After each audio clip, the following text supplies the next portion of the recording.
चलो ત્યારબાદ આપણે એક્ટિવિટી 5 જોશું। એક્ટિવિટી 5 માં શું કીધું? Here is the timeline of the great Gujarati writer Kanaiyalal Munshi. Kanaiyalal મુનશીની અહીંયા તસવીર આપેલ છે। એ આ ગ્રેટ એટલે મહાન, આ કોણ છે? એ રાઇટર એટલે લેખક છે, મહાન લેખક છે। તો સ્ટડી કેરફુલી, આપણે એને કાળજીપૂર્વક વાંચશું। અહીં તેના કનૈયાલાલ મુનશીની જીવનરેખા આપી છે, ટાઈમલાઈન એટલે જીવનરેખા આપી છે, તેનો આપણે અભ્યાસ કરશું। તો હવે અહીંયા યર્સ એટલે જે વર્ષ આપેલા છે અને ઇવેન્ટ એટલે જે તેની સાથે ઘટનાઓ બની હોય તે આપેલ છે। અહીંયા છે 1887, તો 1887ની વાત છે। 1887માં બોર્ન એટ ભરૂચ, બોર્ન એટલે જન્મ એમ, એટ ભરૂચ એટલે ભરૂચ ખાતે જન્મ। પછી 1916, તો 1916માં વ્રોટ પતનની પ્રભુતા, વ્રોટ એટલે શું થાય? લખ્યું।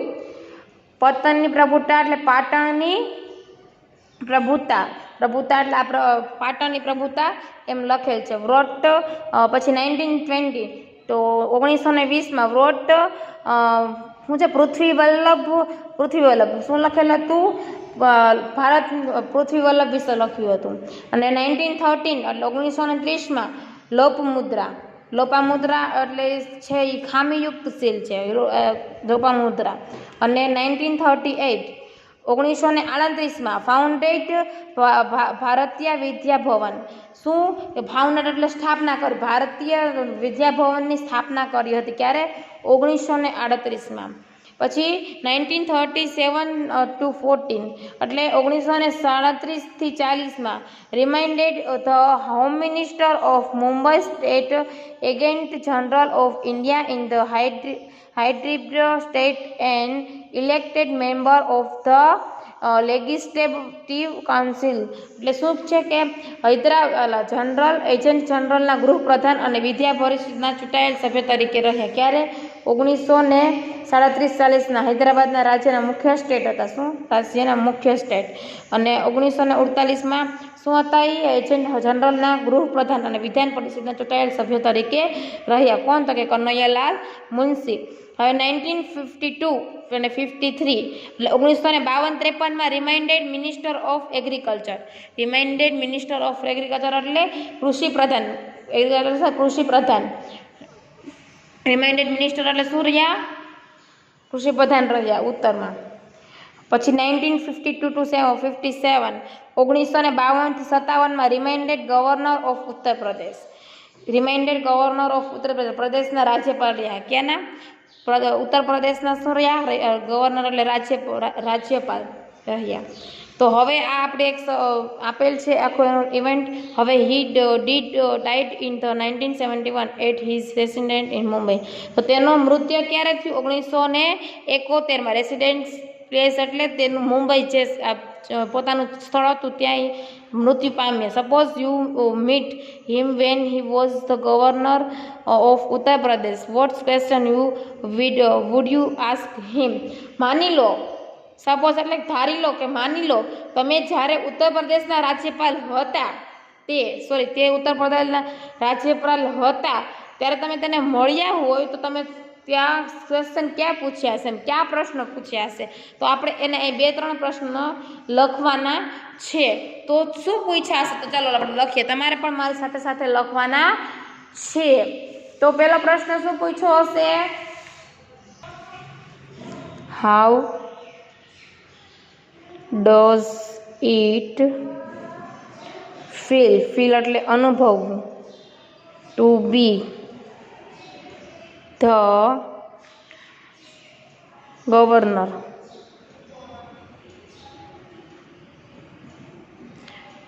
ઓફ ધ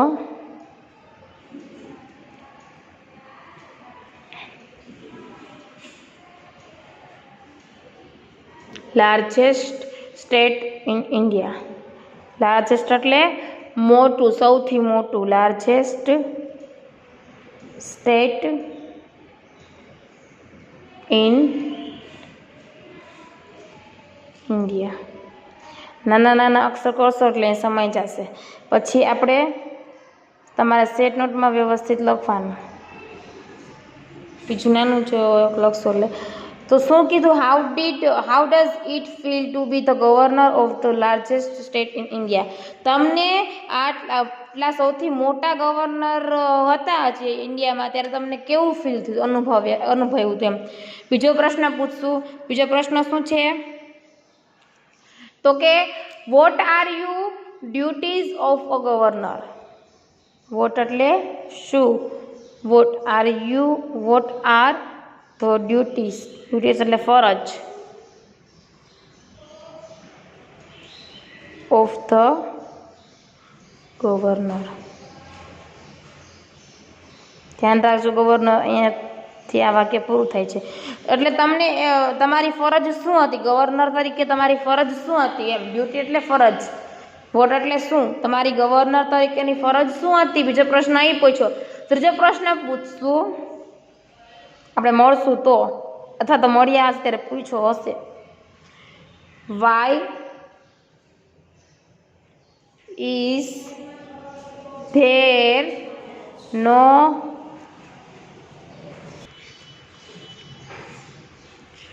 ડેવલપમેન્ટ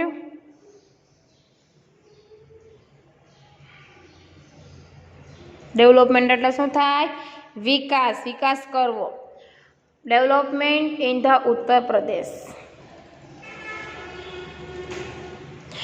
તમને જો અહીંયા ક્લિયર ન દેખાય તો વિડીયોને ઝૂમ કરી અને સરખું જોઈ લેજો.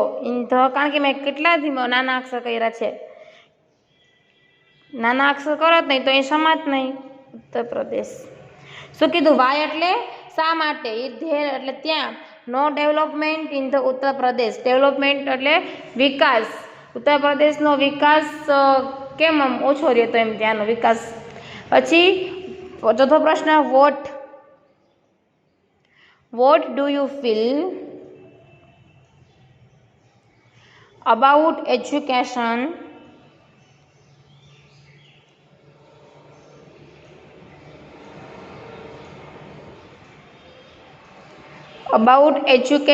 in Uttar Pradesh?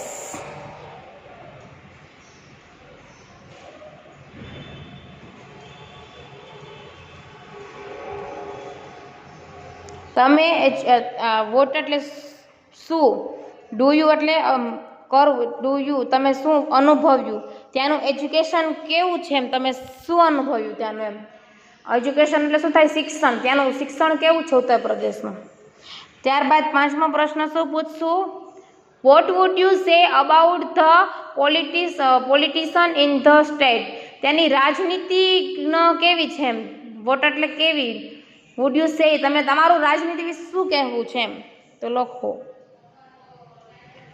Vote would you સે એટલે કહેવું, about the politician in the state. ત્યાં રાજ્યની રાજનીતિ કેવી છે એમ, તમારું શું કહેવું છે કે ત્યાંની રાજનીતિ કેવી છે? ત્યારબાદ પ્રશ્ન પૂછશું, વુડ યુ રાઇટ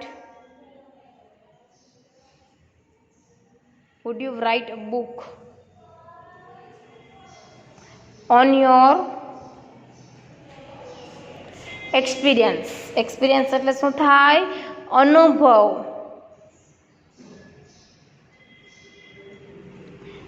તમે આ વિડીયોને ઝૂમ કરીને લખજો, કારણ કે આપણે અહીંયાનો કટોકટી છે એટલે હું આવી રીતે લખું છું. એક્સપિરિયન્સ ઇઝ ધ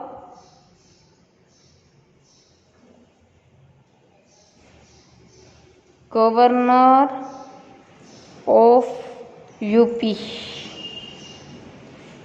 બધા ક્વેશ્ચન માર્ક કરજો, કારણ કે બધામાં ક્વેશ્ચન પૂછ્યા છે.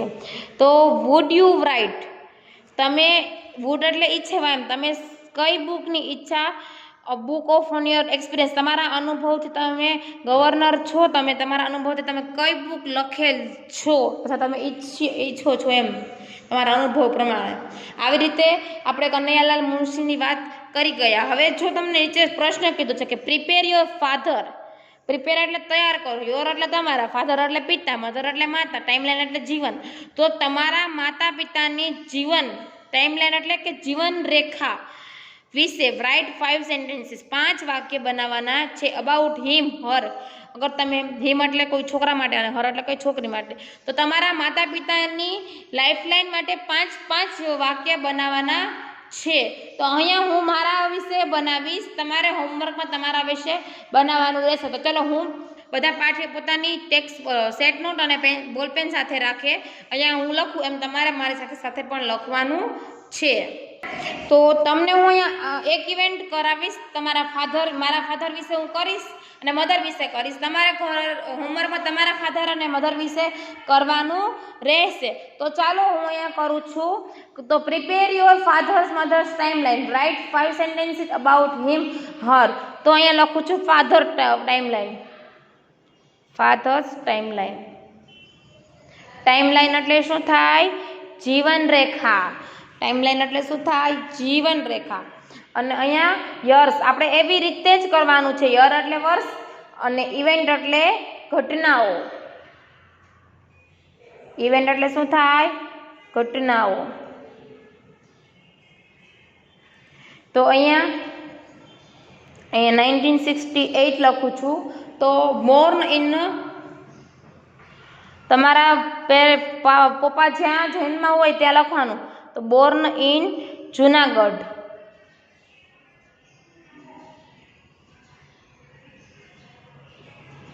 ત્યારબાદ 1983 પાસ્ટ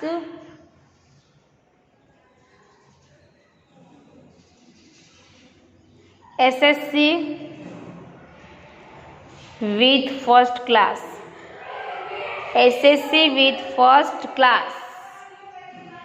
ત્યારબાદ 1988 ગોટ બીકોમ ડિગ્રી. ગોટ એટલે મેળવવી, બીકોમ એટલે આજે કોલેજના 3 યર બીકોમ BA કરીએ તે, ડિગ્રી એટલે કમ્પ્લીટ થઈ જાય પછી જે ડિગ્રી આવે તે. ત્યારબાદ 1989 got his first job in, got એટલે મેળવવું, ગોટ હિઝ ફર્સ્ટ એટલે પહેલી, જોબ એટલે નોકરી. તો got his first job in BOB, bank of Baroda. શું થાય?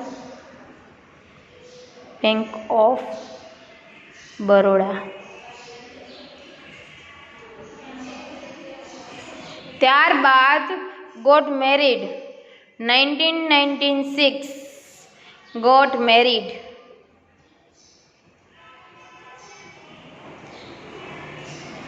મેરેજ કર્યા તે 1996 અને બાદ 2000 ગોટ ફર્સ્ટ પ્રમોશન. પ્રમોશન એટલે જેની પોસ્ટ હોય તેનેથી થોડીક ઉપરની પોસ્ટ મળે, થોડીક ઉપરની પોસ્ટ મળે તેને પ્રમોશન કહેવાય. ત્યારબાદ હવે આપણે આપણા યર્સ અને ઇવેન્ટ લખાઈ ગઈ છે. હવે આપણે લખશું થોડોક પેરેગ્રાફ. પેરેગ્રાફ વિશે આમાં પેરેગ્રાફ બનાવી લખવાનું છે. તો કે my father was Born in Junagadh.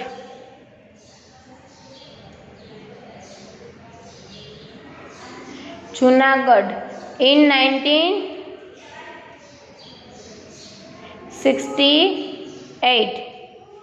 પછી ફાધર છે એટલે શું આવશે? હી. મેન, કોઈ પણ જેન્ટ્સ હોય તો શું આવે? ઈ. મેન હોય તો હી આવે. હી પાસ્ડ. હી પાસ્ડ શું છે? પાસ્ટ થયા હતા ને, તો હી પાસ્ડ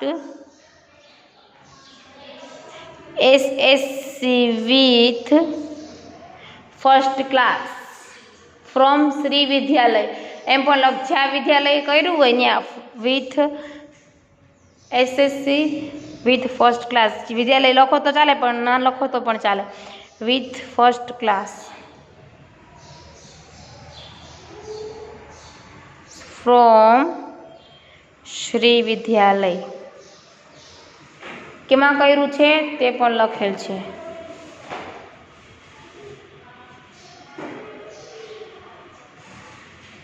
હી સ્કોર્ડ. હવે એની બીકોમની ડિગ્રીની વાત થાય છે તો આપણે અહીંયા પર્સન્ટેજ લખી શકીએ ને, તો હી સ્કોર્ડ શું થાય? પર્સન્ટેજ લખવા હોય તો હી સ્કોર્ડ 68% માર્ક્સ. પછી હી ગોટ હિઝ, અહીંયા ઉપરથી જ બનાવવાનું છે. He got his BCom degree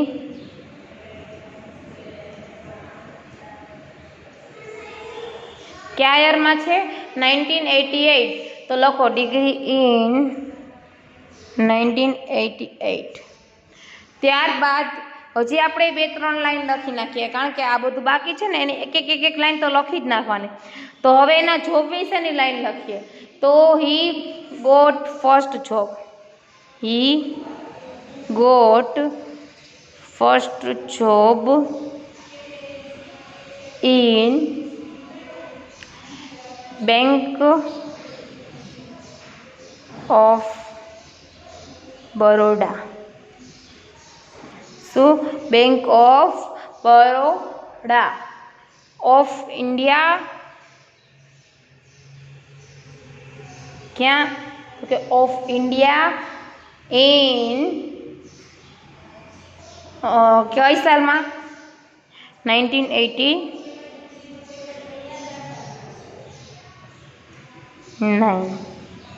ત્યારબાદ આપણે હજી બે વાક્ય બનાવવાના છે. તો ગોટ મેરિડ, તો એના મેરેજનું, તો કે ઇન, આપણે પહેલા શરૂઆતમાં લખી નાખીએ છીએ in 1966 he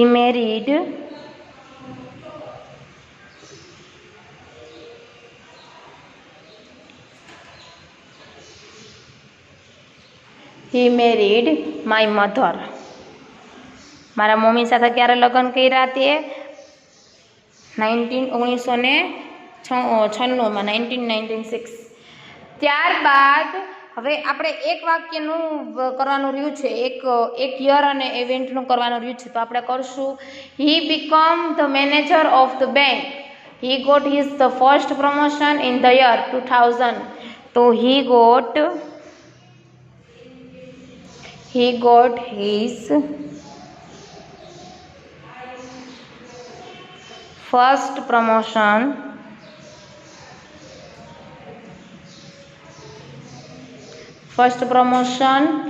in the year. કયા યરમાં છે? જોવો 2000. He become the manager of the bank. બેંકના શું બન્યા હતા? મેનેજર. તો હી બીકમ એટલે શું થાય? બનવું. He become the manager of the bank. આવી રીતે તમારે તમારા પપ્પાની ટાઈમલાઈન લખવાની છે અને આવી જ રીતે તમારા મમ્મીની ટાઈમલાઈન લખવાની છે. તો હું તમને તમારા મમ્મીની ટાઈમલાઈન લખાવતી નથી. તમે તમારા મેળે હોમવર્કમાં આજે તમારા મમ્મીની વિશે ટાઈમલાઈન લખવાની છે. તો અહીં આપણે આપણા યુનિટ 1ની એક્ટિવિટી 4-5 જોઈ ગયા. તમારે આજે ધ્યાનથી સાંભળવાની છે અને સમજવાની છે. અહીં આપણે આપણા ઓનલાઈન લેક્ચરને સમાપ્ત કરીએ છીએ. આગળનું આપણે નેક્સ્ટ પીરિયડમાં જોશું. અને જો તમારે મધર વિશેની ટાઈમલાઈન કરવાની છે અને હું છતાં પણ આવતા લેક્ચરમાં તમને એ લખાવી દઈશ. આપણે અહીં સમાપ્ત કરીએ છીએ. નમસ્તે.